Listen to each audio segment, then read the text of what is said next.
Hello, this is Dr. Rosie Kuhn, and this is Friday's Feast on Facebook. And the intention of these little live events is to kind of share stuff that I do, painting, writing, coaching, podcasts, and the themes that show up during the week that are all related to this, to each aspect of what I do. And the reason I do that is because there's part of me that would love to say, here's how you write a book, or here's how you write a blog, or here's how you paint a picture, or here's how you coach. And even though I do some trainings on those, it's kind of nice to put them all together in, a small package. Hopefully it's a small package. So this week I had this experience of a number of indications from MailChimp that I was getting subscribers to my newsletters, which people have to go to my website, The Paradigm Shifts, and then sign up there. And so I was getting quite a few of those, and it was like, oh my God, I'm getting exposure, visibility, and here's the results of that. The consequences of that is I'm getting people who are interested in my work and are subscribing to my newsletter, and that's pretty exciting. However, I did notice that some of them were not quite right, that they, in the namespaces, there was letters and not words and names. So I thought, well, maybe there's a robotic thing. And I went into a panic about, oh my God, this is what happens when you get successful. Not like, oh my God, this is what happens when you get successful. It was like the panic. It's like, this is what happens when you get successful.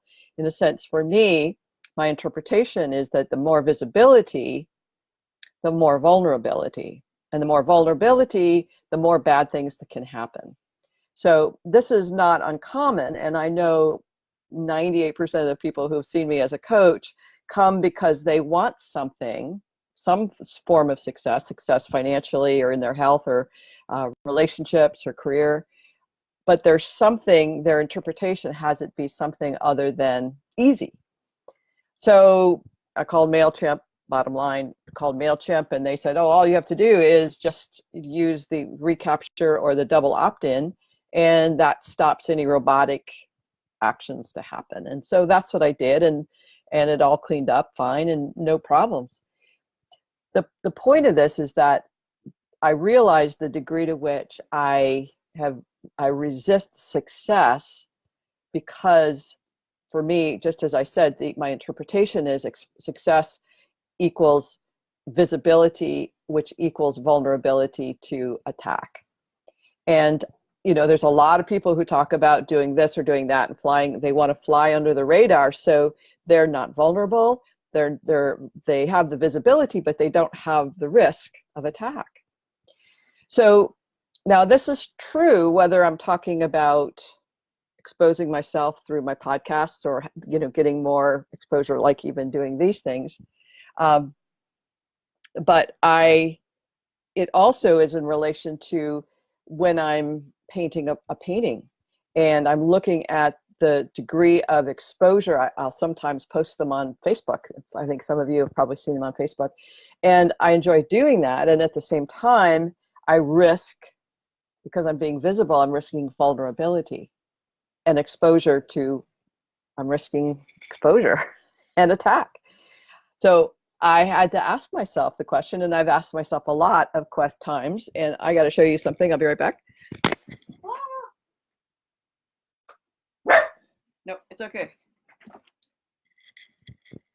I meant to have this with me, and I apologize. In this book, Self-Empowerment 101, that I wrote many, many years ago, this is the first book I wrote. It's right there. And I talk about success in a whole chapter on success and what that means, what's the interpretations we have, and why we avoid success, why we resist it, why we want it. We say we want it, but we avoid it. But the other element that's really important in terms of self-empowerment is this place of fence sitting. It's like, do I want something enough that I'm willing to experiment with one single thing, one single element of my life to have perhaps what I want. So I keep painting paintings. Part of me is like, I hate it because I always, it pushes me into a place of vulnerability. and exposes what I don't know yet, what's not easy, what doesn't come effortlessly. And it exposes me. I'm working on a gift for somebody, and I want it to look like it's supposed to look for this person. And the giving it to them means they might not like it, and they may attack me and go, that doesn't look anything like what I thought it was going to look like. So that willingness to be successful in whatever you're doing, if it's writing, getting yourself out there as a coach, blogging, podcasting, athletics, health, whatever it is, there's that level of vulnerability, of exposure. And that's why in so many relationships and partnerships, people get to a point of resisting vulnerability. Most of us say we want intimacy and vulnerability, and yet, well, we want the intimacy, but not the vulnerability. So we get to a point and then we don't go any further. We like on the fence. It's like, I want it. I want what I want, but do I want it enough that I'm willing to risk just something? So I was talking to Marta yesterday, and Marta is in an organization, and she wants to increase her capacities in that organization. And in order to do that, she needs to be a little more visible. And to do that, she needs to step up and maybe do some speaking in front of people. And she goes, I want this, I want what I want, but I don't want that. I don't want to have to do that. It's like, okay. So this is that point of, I want the gold medal, but I don't want to work that hard. Well, how hard do you want to work? What's the degree to which you want to work? And let's be honest about that. And so with me, coming back to me, and I'll keep coming back to me because I'm just an experiment for myself. I am watching myself say, okay, in the moment that I panicked and said, this is what happens when you get successful, you're vulnerable to attack. Like, that's an interpretation. And not everyone in the world who's successful is attacked. We'd have a crazy world if everyone who is successful gets attacked. But that's an interpretation that I carry, and that interpretation limits my willingness to experiment. And so I have to keep asking myself, what's the thought? And does that make sense? And am I willing? Do I want the level of fulfillment in my life? Do I want the level of connection with you that I want? And do I want that enough that I'm willing to risk vulnerability and attack? With the evidence that it's highly unlikely. I mean, there's little things that happen, but I won't be killed. And if I'm killed, that's what happens. But am I willing enough to do what I want to do, to be the fullest expression of myself, so that, I can have that level of fulfillment, the level of engagement, the level of connection that I'm looking for with myself and with you, basically. So this happens with my painting when I'm looking at it and I'm going, oh my God, this is terrible. Or when I'm looking at this book I'm working on, Fierce Compassion. It's a book for people who want to be agents of transformation. And it's all my work, and it's like, oh my God, this is terrible. This is horrible. Or looking at this presentation I'm doing for Assist, and finally getting to a point of going, oh my God, this is brilliant. This is exactly what I want to say.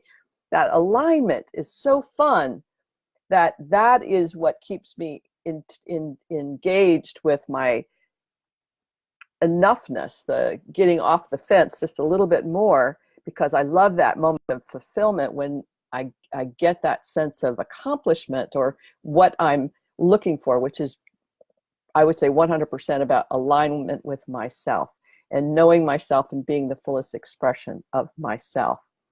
So when I'm talking about Marta, who's wanting to up her level of fulfillment in her position, is she willing enough to take the next step? Just one tiny experiment. That's it. One tiny little experiment. It's not like she has to change her life or go off and be something huge. It's just one tiny experiment. And that's how it is with painting. Am I willing to just try one more brushstroke on this? Am I willing with my book to look at it, give it one more look, and look at it with more love and compassion, as opposed to that critical what's wrong with it, but like what's this about for me? And just that enoughness to take it to one next step. So if you're interested, I mean, I coach and I would love more clients, that's just a given, but I would really encourage you to either find books like this or other books, or go to my website. There's a bunch of free information, theparadigmshifts.com. Go there, wherever, to get the support so that you can say, I need to want it enough.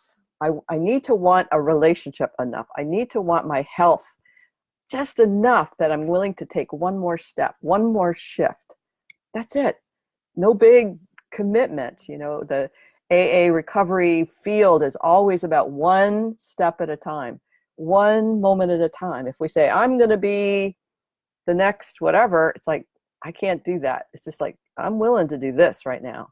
I'm willing to get off the fence in this moment. And, you know, for one more thing to say about this is procrastination is just a way for us to stay on the fence.